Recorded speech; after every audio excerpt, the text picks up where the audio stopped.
ओम साई राम। मैं मीनाक्षी आप सभी लोगों का हार्दिक अभिनंदन करती हूँ साई अनुभूति चैनल में, और अनुभवों की श्रृंखला से एक बार फिर से एक बहुत अनोखा सा अनुभव लेकर आप सभी लोगों के समक्ष उपस्थित हुई हूँ। लेकिन उससे पहले चलिए सभी लोग हाथ जोड़ते हैं, बाबा का जयकारा लगाते हैं। अनंत कोटि ब्रह्मांड नायक राजाधिराज योगी राज परम ब्रह्म श्री सच्चिदानंद सद्गुरु साईनाथ महाराज की जय। ओम साई राम। साथियों, आज जो ये अनुभव मैं आपको बताने जा रही हूँ वो अनुभव जुड़ा है अनिल जी के मंगल स्नान से। और अनिल जी ने जैसा कि बुधवार के दिन ग्रुप में एक मैसेज किया था कि कल का मंगल स्नान ज़रूर देखिएगा, क्योंकि कल बाबा जो है कोई ना कोई बड़ा चमत्कार करे। ये वाली जो एक्साइटमेंट थी ना ग्रुप के सभी लोगों में थी कि कल क्या होने वाला है। जो लोग इंस्टा पे नहीं जुड़ते थे उन लोगों ने भी इंस्टा की आईडी मांगी और इंस्टा पे जुड़कर बाबा का मंगल स्नान देखा। और बीच में थोड़ी सी प्रॉब्लम आई, नेट डिस्कनेक्शन जिसे बोलेंगे वैसा हुआ था, तो कुछ लोग उस वक्त ज्वाइन नहीं कर पाए दोबारा से, लेकिन फिर धीरे धीरे वो लोग ज्वाइन किए। लेकिन फिर भी हम कहें तो कल के मंगल स्नान में बहुत सारे रूपों में बाबा ने हम लोगों को दर्शन दिए। मैं अपनी कहूँ तो सबूरी वाली जगह पे बाबा ने मुझे शांत रूप में, शिव के रूप में दर्शन दिए। और बाबा, अगर मैं अपनी कहूँ तो मैंने सबूरी के नीचे की साइड में जो दर्शन किए वो थे शिव भगवान जी के। एक मैंने उनका शांत वाला रूप देखा जिसमें वो शांत अवस्था में बैठे होते हैं और गंगा उनके जटाओं में से निकल रही होती है। और दूसरे उसमें मैंने उन्हें बहुत रुद्र वाले, जिसमें ब्रॉड आइज होती हैं, गुस्से वाले में, ऐसे वाले रूप में देखा, या ये कह दिए कि महाकाल वाले रूप में मैंने बाबा के दर्शन किए। इसके अलावा हम जिधर भी नज़र फेर रहे थे उस दिन, उस तरफ बाबा के दर्शन हो रहे थे हर जगह। या ये कहिए कि बाबा के पीछे वाली जो दीवार थी उसमें हर जगह सब ने किसी ना किसी रूप में बाबा के दर्शन किए, भगवान के दर्शन किए। किसी को हनुमान रूप में दिखे, किसी को शिवलिंग के रूप में दिखे, और किसी को शिव के रूप में, किसी को बाबा के रूप में, किसी को गणपति के रूप में नज़र आए। चलिए, ये तो थे बाबा के दर्शन देने का तरीका। लेकिन हाँ जी, अनिल जी ने कहा था कि चमत्कार होगा। अब किसी ना किसी के साथ तो ज़रूर होते ही हैं चमत्कार, भले ही लोग बताएं या ना बताएं। और कभी कभी लोग सुनकर बताते हैं कि हाँ, मेरे साथ भी ऐसा ही हुआ था। तो अब मैं आपको बताती हूँ चमत्कार क्या हुआ। मेरे साथ एक साईं डिवोटी जुड़ी हुई है। जब से हमने अनिल जी के बारे में बताया, कुछ टाइम बाद वो हमसे जुड़ी। उनका नाम संजू है, और उन्होंने अपनी प्रॉब्लम्स भैया के सामने रखी, और उन्होंने जो भी भैया से बात करी या भैया ने उन्हें जो भी बताया उस तरीके से उन्होंने ही किया। और उनकी प्रॉब्लम भैया से जुड़ने के बाद जो भी उनकी समस्या थी वो दूर हुई। लेकिन इनकी लाइफ में एक दूसरी टेंशन आ गई। आज से 4-5 दिन पहले की बात है।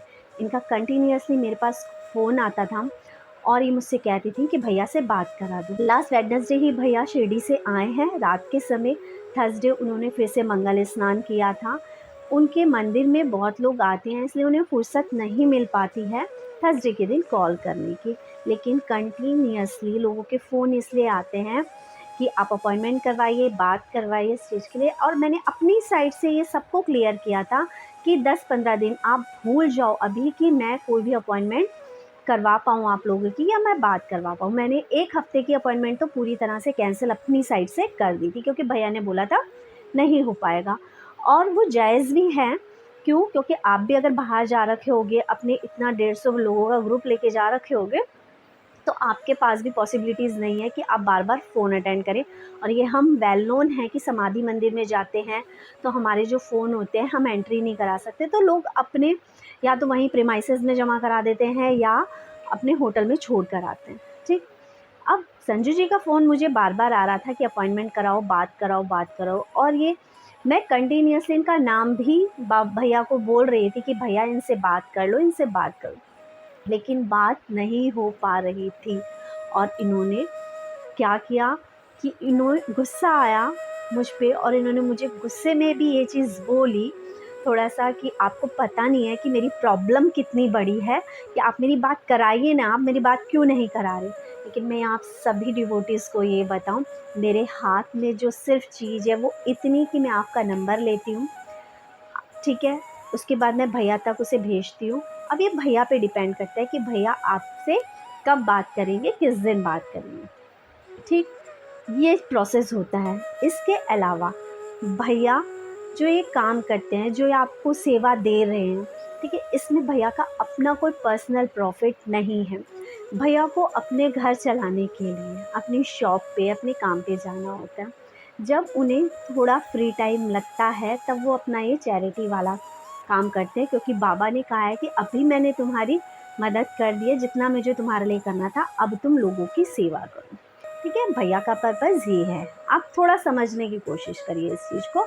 जो आप लोग थोड़ा-सा होपलेस हो जाते हो ना, बात नहीं हो रही है, ये इस कंसर्न में है। चलिए छोड़ते हैं अब ये वाली बात भी। अब संजू जी तो नाराज़ थी। अब संजू जी से क्योंकि पहले भी भैया की बात हो चुकी है, तो भैया का नंबर था इनके पास।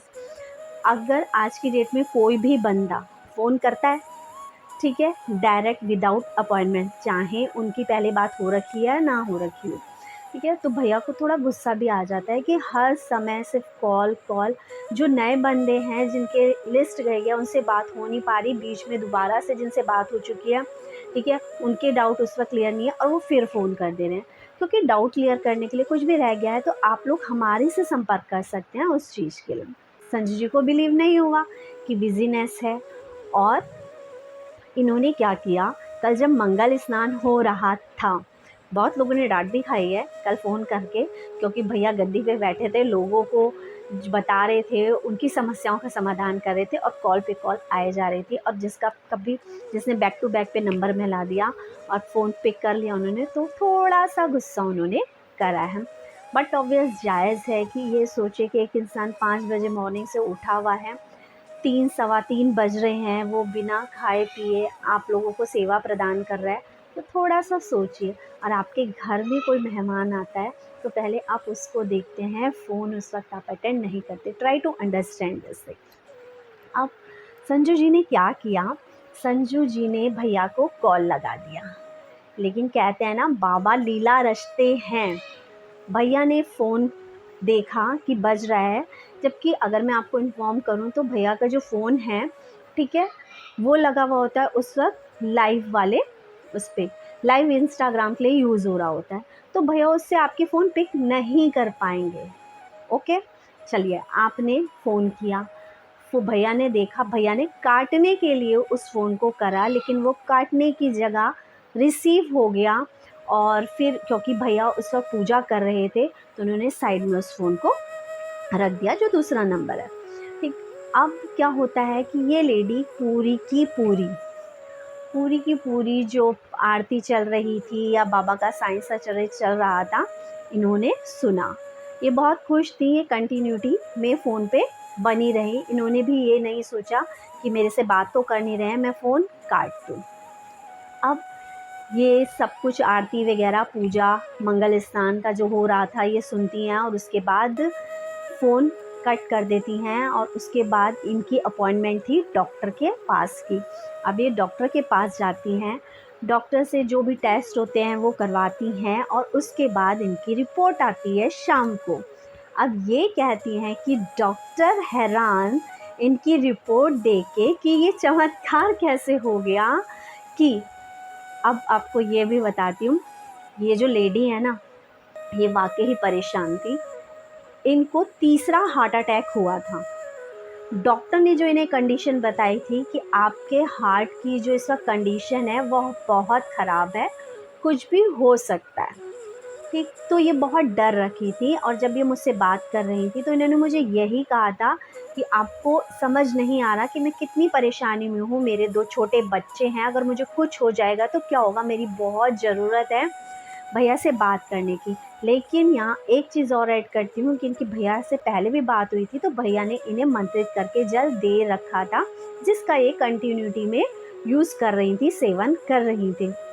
अब डॉक्टर देख के हैरान, और डॉक्टर कहता है कि ये कोई चमत्कार है, यही वर्ड थे लिटरली इन लेडी के।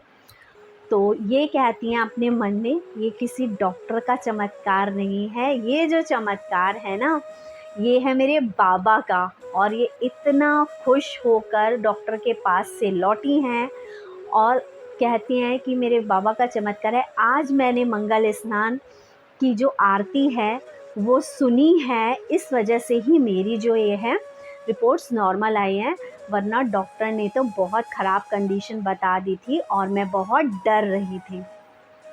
तो आप ये देखिए, यहाँ पे एक चीज़ समझने की कोशिश करिए। हम होपलेस हो रहे हैं, हम परेशान हो रहे हैं, लेकिन साईं लीला रचते हैं। कभी कभी हमें ऐसी दुविधा में डाल देते हैं कि हमारा काम नहीं होगा, हमारी बात नहीं हो रही है, अब कैसे होगा। लेकिन वो जो बैठा है ना, वो लीला रचता है, ठीक है। वो आपकी सबूरी देखता है, कितना पेशेंस है आप पे, ठीक है। सबसे बड़ी बात कि इनका जो फ़ोन है रिसीव होता है, कटता नहीं है और पूरी ये आरती सुन लेती है, ये बाबा की लीला थी। बोलते जो हार्ट की जो स्पीड थी वो 150 थी, उसकी रिपोर्ट आधे से कहीं ज़्यादा आ जाती है, 99 उस पर आ जाती है। अब आप खुद सोचिए कि बाबा ने ये लीला ही तो रची थी, क्योंकि ऐसा नहीं होता। अगर इनकी कॉल पिक हो जाती तो ये बाबा की आरती नहीं सुन पाती, ठीक है। अगर थोड़ा-सा ये भ्रमित ना होती, शायद इन्हें ये ही नहीं पता था कि इस वक़्त आरती चल रही है, तो मुझे फ़ोन नहीं करना चाहिए। ये डाँट भी खा सकते थे, लेकिन बाबा ने इनका काम इस तरह से बनवाना था, इनका काम बना। और ये इतना खुश थी और इतना खुश हो कि इन्होंने आज मुझे फ़ोन किया है कि दीदी, मैं आपको गुड न्यूज़ देना चाहती हूँ। आप यकीन नहीं करोगी कि कल जो मंगल स्नान में मेरे साथ चमत्कार हो गया। मैंने सिर्फ़ आरती सुनी है, क्योंकि मुझे इंस्टा यूज़ करना नहीं आता, इंस्टा मेरे पास नहीं है, लेकिन फिर भी मैं मंगल स्नान के बारे में सुन रही थी और मेरा मन करता था कि मैं सुनूँ। पता नहीं क्या हुआ, कैसे कॉल लगा और किस तरह से मेरे दिमाग में आया, और मैंने सबको सुना और मेरी रिपोर्ट देखिए नॉर्मल आ गई। अब मेरी हार्ट की कंडीशन 100 टाइम्स बेटर हो चुकी है। तो आप देखिए, रचीना लीला हमारे साईं ने। अनिल भैया अगर ये कहते हैं ना जिस दिन की चमत्कार होगा, तो वाक़ई उस दिन कुछ ना कुछ होता ही होता है। ये मेरा, अगर मैं ये कहूँगी, जब से मैं जुड़ी हूँ तो मैंने ये महसूस किया है और ऐसा हुआ है। और ये अकेली लेडी नहीं है जिनके साथ चमत्कार हुआ होगा, ऐसे बहुत सारे लोग हैं। हमारे ग्रुप में जुड़ी हुई एक सीमा जी हैं, इन्होंने भी कल हम लोगों को मैसेज किया कि मेरी दीदी की तबीयत ख़राब थी, लेकिन आज जब हम रिपोर्ट लेकर आए, हमारे ग्रुप ने प्रेयर करी, भैया ने प्रेयर करी, और ये कंटिन्यूअसली आरती में जुड़ी होती हैं, ये मंगल स्नान भी देखती हैं, ठीक है। तो आज मेरी जो दीदी की रिपोर्ट्स हैं वो नॉर्मल है, और डॉक्टर ने कहा है कि 1 महीने बाद दवाइयाँ भी छूट जाएंगी। तो है ना ये चमत्कार ही। तो बस मैं यही कहूँगी, अगर थोड़ी सी देर हो रही है तो होपलेस मत होइए, हो सकता है कोई ना कोई लीला हमारे साईं जी रच रहे हों। हो सकता है कि नेक्स्ट चमत्कार आपके साथ होने वाला हो। बस श्रद्धा और सबूरी बनाए रखें, क्योंकि हमारे साईं ने कहा है ना, श्रद्धा और सबूरी ही मेरे 2 मंत्र हैं। इसके अलावा मैं एक चीज़ और बताती हूँ आपको, कि मैं भी गई थी जब भैया के यहाँ पर, मैं अभी तक एक बार ही गई हूँ, तो वहाँ पर भी काफ़ी उस दिन भीड़ थी, लोग आ रखे थे और लोग जो भी उन्हें पूछना होता है वो पूछते हैं। तो उस दिन इतनी भीड़ थी, तो अगर मैं कहूँ कि मैं जो चाहती थी कि मैं कुछ देर मतलब आधा घंटा, 1 घंटा बाबा के आमने-सामने बैठूँ और ऐसी फ़ील करूँ कि मुझे ऐसा हो, लेकिन वहाँ पे इतना हौच-पौच हो रखा था, इतने लोग थे, तो वैसा शायद मैं फ़ील नहीं कर पाई, ठीक है। वाइब्रेशंस मुझे आ रही थी, जब मैंने बाबा के 11 वचन पढ़े, मुझे कनेक्शन हुआ बाबा से, मेरी आँखों से आँसू झड़ने लगे, लेकिन फिर भी मैंने, क्योंकि इतने लोग थे, मैंने अपने आप को कंट्रोल किया इस चीज़ के लिए, ठीक है। और मैं जब वहाँ से वापस आई, वहाँ की अच्छी वाइब्रेशन लेके, वो मॉर्निंग में सबके जाने के बाद, अपनी गुड़िया और हस्बैंड के जाने के बाद अपने लिए ब्रेकफ़ास्ट तैयार कर रही थी और आरती भी शुरू होने वाली थी। तो मेरे मन में सिर्फ़ ये था कि मैं वहाँ से आई हूँ बाबा, अब मुझे बताओ कि मैं क्या लेकर आई हूँ वहाँ से, क्योंकि वहाँ की वाइब्रेशंस अच्छी हैं, वहाँ पे हमेशा चमत्कार होते हैं, लोगों के काम बनते हैं, ठीक है। मैं ऐसा कुछ आपके पास मांगने नहीं गई थी बाबा, लेकिन हाँ, मैं चाहती हूँ कि मुझे ये रियलाइज़ हो, मुझे ये फ़ील हो कि मुझे क्या मिला है, मैं क्या लेकर आई हूँ। और आप यकीन नहीं मानोगे, उस पल और उस क्षण मेरी रोटी में इतना प्यारा ओम उभर कर आया है, पिक्चर मैं आपके साथ शेयर कर रही हूँ। आप यकीन नहीं मानोगे, मेरी रोटी में इतना प्यारा ओम उभर कर आया, जिसका बाबा ने मुझे सबूत दिया कि देख, ओम सृष्टि का आदि और अंत ओम में समाया है, हमारे शिव में समाया है। ओम मतलब शांति। ओम मतलब जब हम कंटिन्यूअसली ओम का उच्चारण करते हैं तो कहते हैं हमारे शरीर से बड़ी बीमारी भी दूर हो जाती है। इवन जो ओम का उच्चारण मॉर्निंग में उठ के करता है, उसकी पूरी बॉडी वाइब्रेट होती है। कैंसर तक का इलाज सिर्फ एक इस ओम के उच्चारण से हो जाता है। वो ओम मेरी रोटी में उभर कर आया और बाबा ने कहा, देख, मैं तो सर्वस्व तेरा हूँ। यहाँ मैं ये अपने शब्दों पे लगाम लगाती हूँ, क्योंकि सर्वस्व बाबा किसी एक के हो ही नहीं सकते। बाबा सबके हैं, हम सारे बच्चे बाबा के ही हैं। लेकिन हर किसी के साथ लीलाएं दिखाने का, हर किसी के काम बनाने का बाबा का अपना तरीका है। बाबा हर भक्त का इम्तिहान लेता है, परीक्षा लेता है, उतना ही जितना कि वो सहन कर पाए।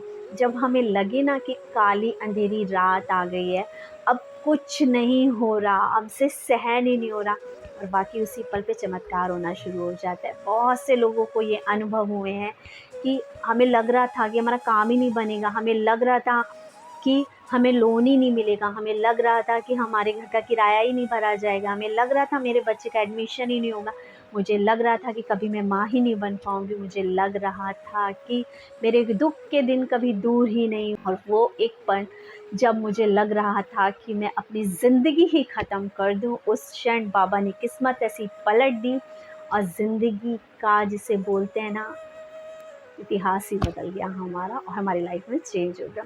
बस बाबा पे विश्वास बनाए रखने की ज़रूरत है, सबूरी, पेशेंस। और बस यही कहना चाहूँगी, हमेशा पॉजिटिव सोचें। ये मत सोचिए कि हमारा काम नहीं हो रहा, ये सोचिए कि हमारा काम होगा। माना कि हमारी मुसीबतें, हमारी मुश्किलें बहुत बड़ी हैं, लेकिन उन मुश्किलों के सामने भी हमें क्या कहना है? ये मत कहो खुदा से मेरी मुश्किलें बड़ी हैं, ये मुश्किलों से कह दो मेरा खुदा बड़ा है, मेरा खुदा बड़ा है। अरे, हमारा साथी, हमारे दुख दूर करने वाला तो ब्रह्मांड नायक है, क्या चीज़ नहीं है उसके हाथ में। बस उसकी रज़ा में राज़ी होना सीखिए। अगर देर लग रही है तो वाकई आपके लिए किसी न किसी ताजमहल को बनने में कितना साल लगा था। अगर नहीं पता तो इतिहास के पन्ने पलट के देख लीजिए कि कितने सालों में ताजमहल बना था। झोपड़ियाँ बनने में 1-2 दिन लग जाते हैं, लेकिन ताजमहल चाहिए तो वक्त ज़रूर लगेगा। ओम साई राम। चैनल को ज़्यादा से ज़्यादा शेयर करें, लाइक करें, सब्सक्राइब करें।